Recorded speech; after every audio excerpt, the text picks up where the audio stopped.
Hello everybody, in this video I'm going to show you how to make a video for the APCSP create task. Alright, let's get going. So, as part of the APCSP create task, you'll need to make a video, and there are certain requirements for this video with respect to format, size, and length.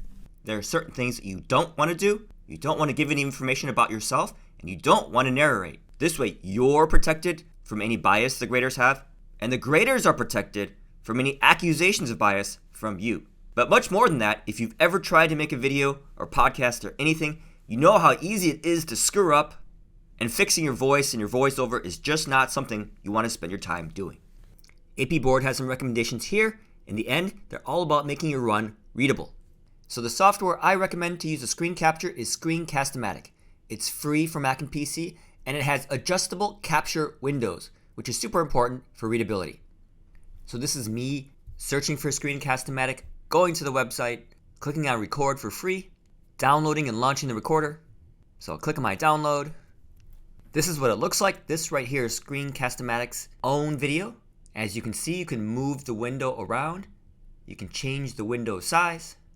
And all of these things are going to help make your video better.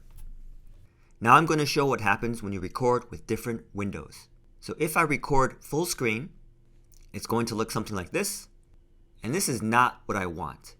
Why? If I look at my recorded video, well, I have this code here, and the code is unnecessary. I have all this IDE or browser stuff, and all that is unnecessary. So this is bad.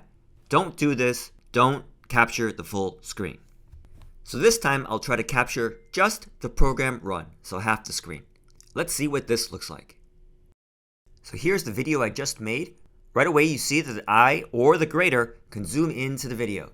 Because your video is not full screen, the grader will be able to zoom in on their tiny laptops, which is good for readability. Also, they're not going to see any of your code, because if some of your code is ugly, your grader is going to think you're an idiot. So you don't want the grader to see your code. If your program run is long, then this can be a good window size to make, as there's a lot of room vertically to show your program run. Alright, so now I'm going to show you what happens when I capture a cropped program run. What that means is I make my capture as small as possible. And what you see is the more that I crop, the more I can zoom, and the more readable my program is on those tiny laptops. But at the same time, I'm not going to be able to see as much going left and right or up and down, which means my program output might scroll up and down, and it also means that I might need to edit my code so that it prints shorter lines.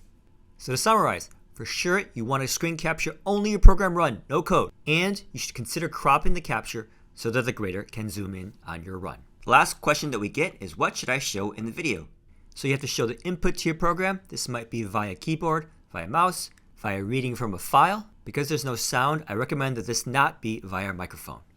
And then you'll need to show the output produced by your program. So this is usually something printed to screen, or maybe a file produced. Sound produced I think can be okay. Be sure you're not talking at the same time though, as the sound is coming out of the computer. But now what? I need to show an aspect of the functionality of my program in under 1 minute. What should I show? So when you're answering the questions for 3D, you're going to have to describe two calls to a function. These calls need to pass different arguments to the function, and they'll cause different segments of the function to run. So that's what I recommend that you show in the video. So here I have a code. It adds numbers to a list, and then it calls a function that will find the maximum or the minimum of that list. So in this first run, I'm calling the function with the argument minimum, so it will run the segments of the code associated with minimum. And in the second call, I'm going to be calling the function with the argument maximum, and it will run the segments of the code associated with maximum. So I have to do this anyway for 3D, and by making my video show me calling the function twice with different arguments and running different segments of the function, I can kind of cross-check to be sure I'm doing the right thing in the 3D questions and answers. If you did everything we just went over in the video, you'll be all set for your video. There are only a few little things that might still get you. The first is the format. If you use Screencast-o-matic, the default format is MP4 and you're all set. But if you use something else, you can convert that video online. I use Cloudconvert. It's worked in the past for me. If your video is too long for any reason, it can only be a minute long, then you can use online video editors to either speed up your video or cut parts of it.